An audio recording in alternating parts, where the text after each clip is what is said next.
Hello, and welcome to Podcasting Politics. I am your host, Isaac. Today we will be talking about 2020 political contenders for the 2020 election.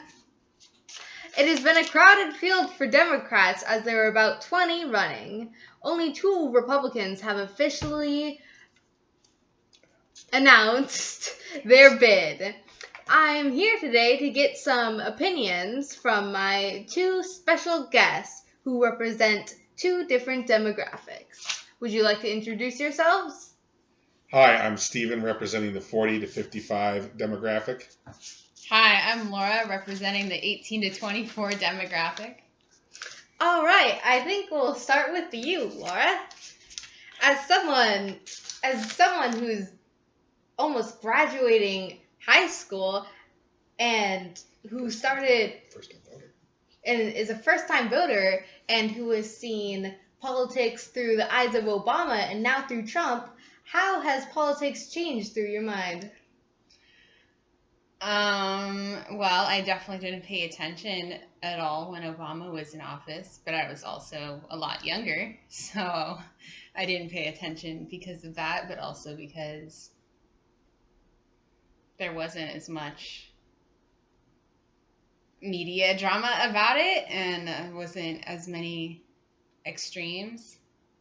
And now there's a lot of extremes and a lot of talking about it, and it affects visibly a lot more.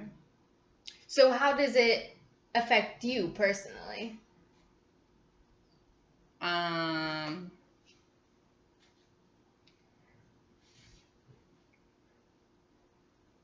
Well, I live in this country, so it's going to affect me no matter what, and it'll affect people I know a lot more than it affects me, especially things to do with immigration or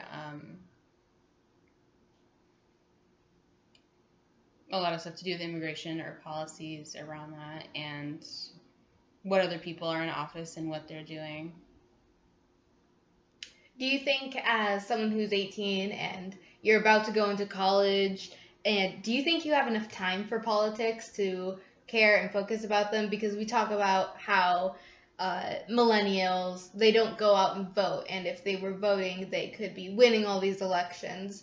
Do you think that you and maybe people that you know have time to care about politics and to go out and vote? Yes, and I think everyone I know cares and are aware of some or many issues and will vote. All right. So, what are you looking for in our next president? Someone who's clear about where they stand on things and aren't vague, and are looking for inclusivity and diversity and not regressing into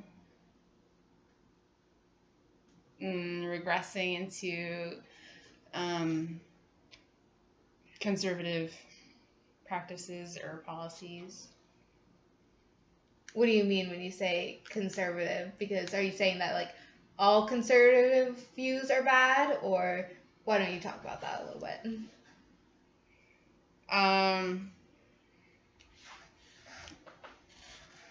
I don't know. I think they should be listening to the voices of people who they're impacting and not just making decisions without being educated about the topics. So, like if there's a white candidate, and they should be listening to people who are actually affected by immigration policies or LGBT things or communities of color and how they're impacted. So as long as they're being educated and listening to the voices they're supposed to represent, then that's good. Okay, so do you have an example of people right now who aren't doing that? Well, you might say our president isn't exactly doing that. is making decisions without thinking about how they're impacting certain communities, or is specifically targeting those communities to force them out and make the country what he thinks it should be. And who do you think is doing a good job right now of promoting your ideas? I don't know. Okay. Stephen, we are moving on to you next. Thank you, Laura, for that. That was very interesting. So, how have politics changed in your lifetime?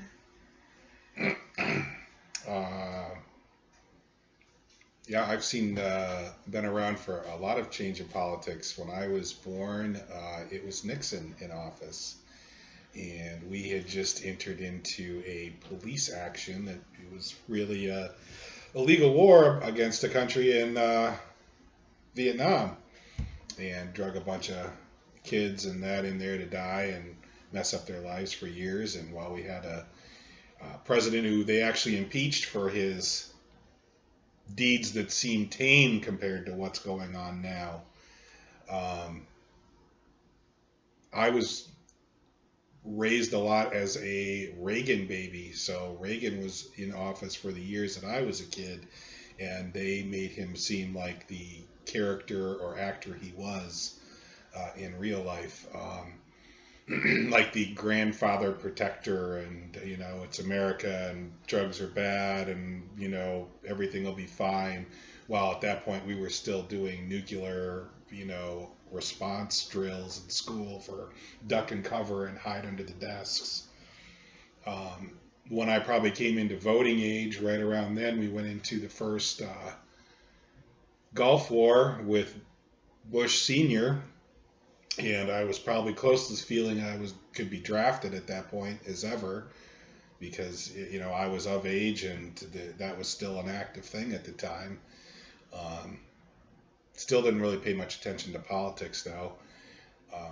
When Clinton was in office, I really didn't pay much attention to what was going on until it became a media thing, as Laura had talked about previously, and then probably just had uneducated views about what was going on there. And not until Bush Jr. was in office, about his second year, did I really wake up to politics and what it meant for our country. And from then on, I've pretty much been woke, as you could say, about what's going on and what it means to have the right people in office. All right. How do you think that how technology and social media and the internet has changed how we view politics?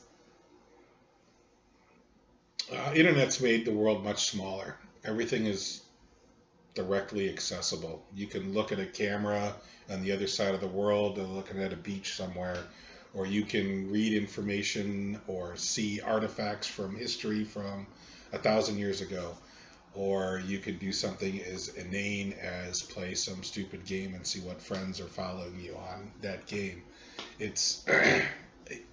But it's also allowed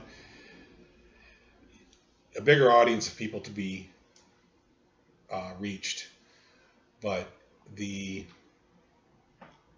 lack of authenticity in those messages and in that connection that you make with these people is lost with the medium, I think, because there's a wall between it. It's the screen, it's the internet. Okay, but going through politics, like how have politics changed? Same way, absolutely the same way, because the messages are put out.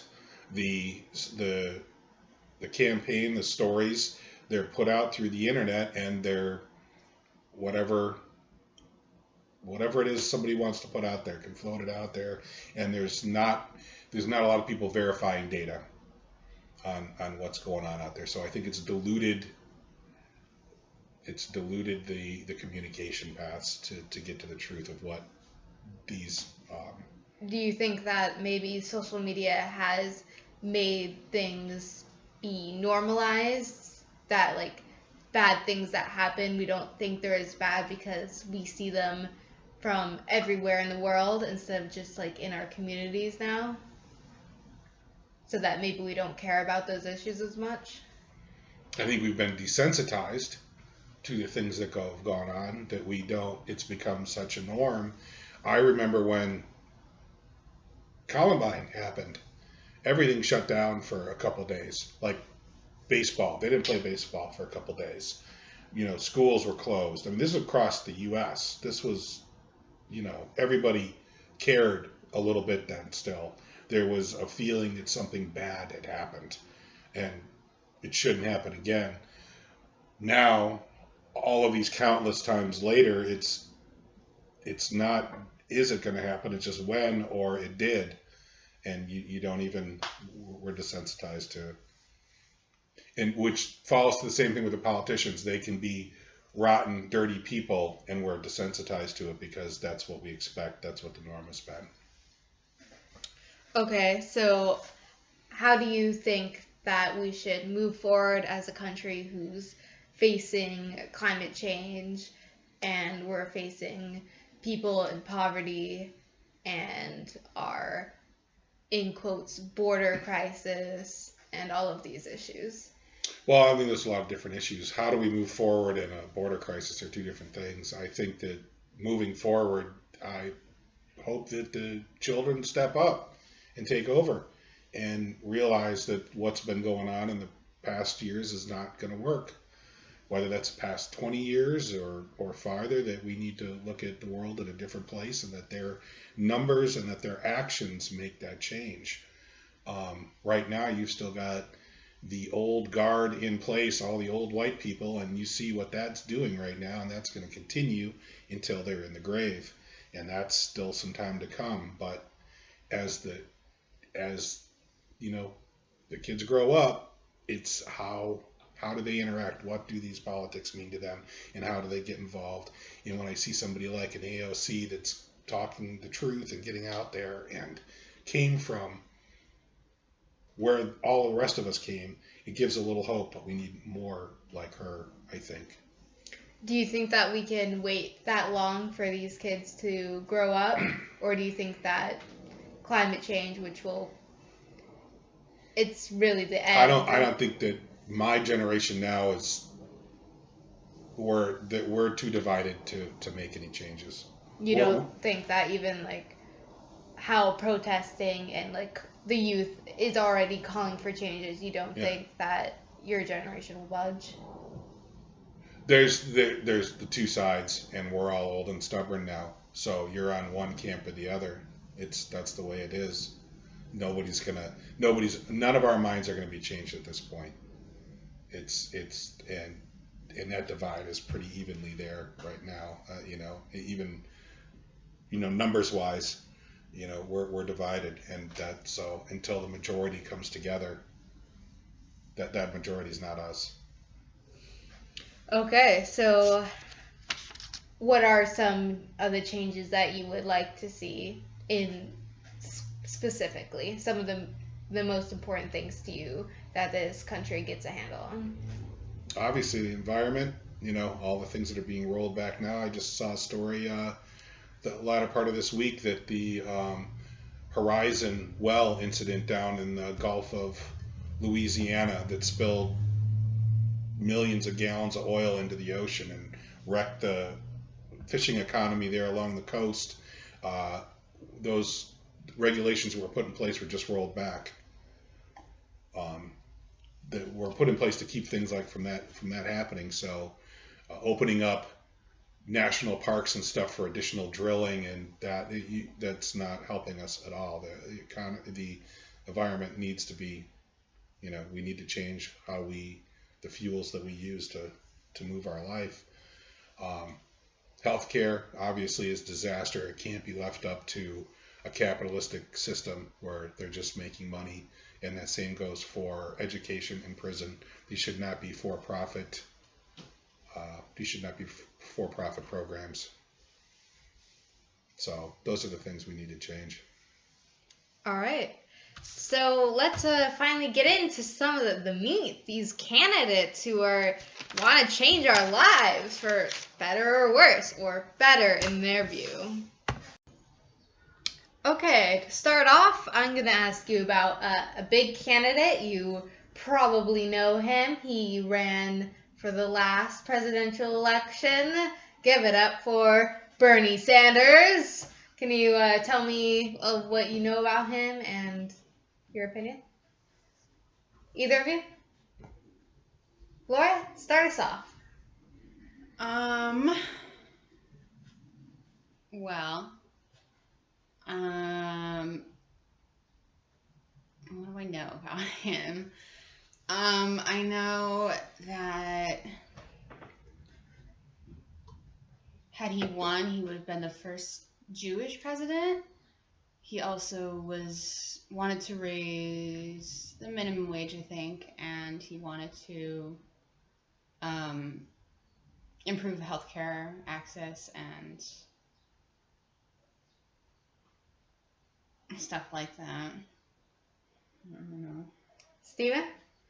Yeah, I know very little about Bernie, even from the last election cycle.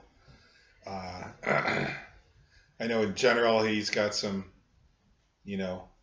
policies that are going in the right direction, but as a whole, he's never impacted me as a presidential figure. Okay. So, and I don't really know a lot about him, even still at this point. So he's got a plan for everything, it seems. He has Medicare for all. He made Medicare for all, which they want to get rid of the private insurers and have Medicare for everyone. He has college for all. He wants to make college free for everyone. And he has... He wants to raise, you were right, he wants to raise the minimum wage to $15 per hour, which is, as he calls it, a living wage, so that people can pay their rent and eat and feed their kids. Maybe have a retirement. He wants to reform immigration, and he wants to support the kids in DACA and wants to give them citizenship once they age out of the system, and he wants to enroll more people in DACA so that the kids living in the U.S. right now who weren't enrolled into it can be enrolled. He wants to make a path for citizenship for people who are illegal in America so that they aren't deported. He also made the Paycheck Fairness Act, which will make it illegal to pay a man more than a woman and make sure that there's not a racial gap between that, because it's like for every 24 cents that a black woman earns, a white man will earn $1, which is not fair. So he wants to change that. He supports the Green New Deal, and he wants to end private prisons and the cash bail and the death penalty, and he wants to He's against the death penalty. Yeah. Interesting. He also wants to make it so that youth who committed like a crime that wasn't a violent crime, that won't count. It'll disappear on the record after a certain number of months so that they don't face that crime later in life. Well, here's a question for the interviewer. Death penalty, yes or no? No. Death penalty, yes or no? Second guest, Laura. I would say that's complicated, but no. Yes. Absolutely. Okay, how about we touch on that a little bit after we talk about Bernie Sanders? You don't have to return. You brought it up with the candidate. Okay. So I have a differing view on that with him then. Okay. Does he still have more to offer, or can we talk about others? He also wants to legalize marijuana so that isn't a crime for kids. Nationwide. Yeah, nationwide. He wants to do that nationwide. Yeah, so let's move on to another candidate who you may or may not have heard about, Elizabeth Warren. I know the name. I don't know really anything about her. I know that she was the consumer watch group something for Obama and tried to, rein in credit companies and investment firms, and there was the whole too big to fail thing that I'm pretty sure she was involved with, and she wants some corporate responsibility. She wants protections for consumers and their money, which goes directly against a lot of what politicians are in business for, and that's to make money. Um, so I like her for those aspects. I don't know much about her beyond that. And whether she. All right, yeah. Elizabeth Warren, she's 69, a Massachusetts senator, and she has lots of tax plans. But besides that, she also supports free college and the Green New Deal and Medicare for all, things like that. But her taxes, she wants to give a corporate profits tax that will raise trillions to pay for the college and the Green New Deal and Medicare for all. And that will make it so companies like Amazon, which paid no federal tax, it'll close those loopholes and they will be paying what they owe. She also wants to bring rent down nationally 10% so that everyone can have a home. She also wants to introduce an ultra millionaire tax on the 0.1% of the population, which will raise $3 trillion over the next 10 years. Oh, actually, I made a mistake. She does not support Medicare for all. She wants to expand the Affordable Care Act. But she wants to keep those private companies for the competition. Some things that she's been criticized on is being divisive, which people don't really have a lot of basis for, except for when she took the DNA test to prove whether or not she had Native American ancestry, which she does, like a distant ancestor. And have you heard things on that? A little bit, just stupid. Seemed like childish games were being played. But, does she have enough power to, gather people together and get them to vote? Yes. Do any of these? It seems like candidates. Many people don't like her. Okay, next we're going to be talking about Maureen Williamson. She's 66 and she's a congresswoman. She supports the Green New Deal. She wants to make it quicker for the immigration process, for faster asylum, faster green cards. She wants to put more people in DACA and make citizenship more accessible. She supports universal health care. She also wants to ban automatic and semi-automatic weapons, and she wants to bring in tax cuts for the middle class. She also wants to start closing the income gap and to give higher education for more people. I have no idea who she is. Never heard of her. No, I don't know who she is. Yes, she is a long shot candidate, like most of them. Alright, next we are going to check in on Kamala Harris. She's 54. She's a senator from California, and she did serve as their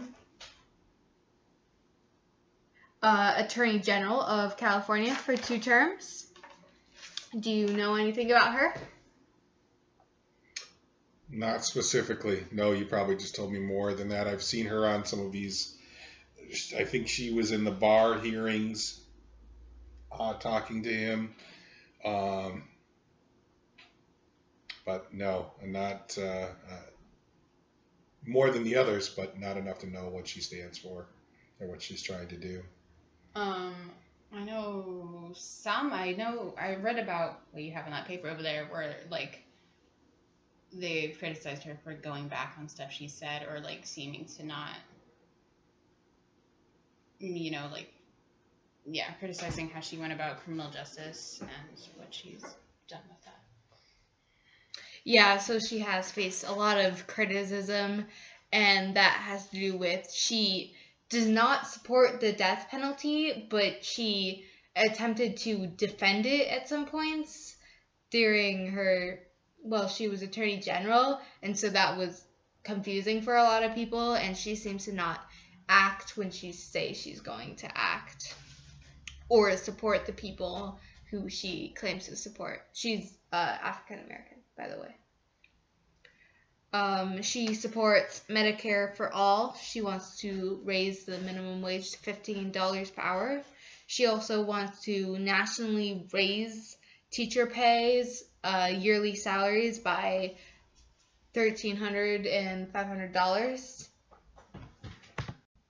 She also supports college for all, but let's move on to someone else who I know we talked a little bit about before in the 2018 election, Beto O'Rourke, who was gaining lots of popularity for running against Ted Cruz. So, what do you know about him? I'd say I did not hear about him in the 2018 election. I don't know who he is. Right, he was running against. He's Texas, correct? Yes, he used to be their congressman. He was their congressman and almost beat him, but did not. But had a big following, raised a lot of money. Seemed like he had a lot of good ideas, and he has since kind of fallen from the spotlight quite a bit. Seems to have been replaced by Pete. He seems to be the more popular candidate du jour at the moment. Do you want to talk a little about? Let's talk about him. Yeah. He's mayor of Indianatown. He is openly gay or homosexual. Has been married and was married as the mayor. Correct? Is married as the mayor and was elected in a very conservative state. Well, he married last year. Last year, he was not married when he was elected. No. Okay, did not know that. But still, a very conservative state. Indiana is. Mike Pence is the governor. There, right, exactly. So it's surprising to see that out of there, which actually offers a little hope that some of these Midwest states are, having a change of heart of what's currently going on. I still don't know that he's got enough to rally the troops. In fact, none of these candidates that I've seen are really have what it takes to rally the troops. What do you think about Pete, Laura? I question if he has enough experience, and I wonder where he got all the money to help his town. Yeah. All right. Do you want to know anything else about Pete? Well, do you know where he got all his money? I don't know where he got all his money. What else do you know about Pete? He supports the Green New Deal, Medicare for all. He wants to protect Dreamers. He wants to have sensible gun laws, which he hasn't expanded on at all. But yeah, he's pretty vague on things. But he's also direct. He says, like, this is the way we know how to do it, and this is how we should have been doing it 20 years ago, but nobody has actually done it. So he's saying that he's going to be the person who's going to do it. A quote from him is, "This timetable isn't being set by Congress, it's being set by reality." And he was talking about the Green New Deal when he said that. All right, so let's move on from him. I think we have two more candidates to talk about. Andrew Yang. Have you heard of him? Nope. I've heard his name. All right, well, he has been gaining a little bit of traction. He's Asian American. His parents immigrated from Taiwan, and he has some very bold claims he wants to give everyone UBI, which stands for Universal Basic Income, of $1,000 per month once you turn 18 for the rest of your life. Interesting. Does he have a plan to pay for it? No. Okay. Is that all he has? No. One wild claim? No, he is very centered around human capitalism, and he wants to value people over money and make sure that everyone can have a job and pay for things instead of just holding money above people. And he supports Medicare for all. And he has like a policy on everything. One of the most thought out things that I found on his website was his policy on guns. He wants to keep all guns legal, but he has like separate tiers for which guns that you can own, and the last tier is tier 3 for like assault weapons, and there's many requirements and like licenses and years that you have to be. It's very well thought out. He has everything that you need to know about him on his website. He's right there. He's got some plans. He's got plans. Okay. And lastly, we have Joe Biden. Joe. Uncle Joe. You want to give your takes? Well, he virtually did nothing as the vice president under Obama. Yeah, he's not. He would be my last choice. He's more of the same. He's not going to help out at all. If it's Joe, it might as well have been Hillary, and it's going to be the same race as last time, and it's not going to turn out very well. Joe is not our answer. We need to move on. Joe is not it. I would say I agree with that. The only thing he has going for it is that everybody knows who he is. And so he has a larger voice and can reach more people, which could help if he comes up with what he actually wants to do, and that would make him... he doesn't seem very serious or passionate or... I thought he wasn't going to run. I thought he had said he wasn't, and then apparently he is. So, yeah. Unfortunately, I don't like any of our candidates and our chances. It's going to be whoever is trending at the moment, whatever candidate. And, we're still talking about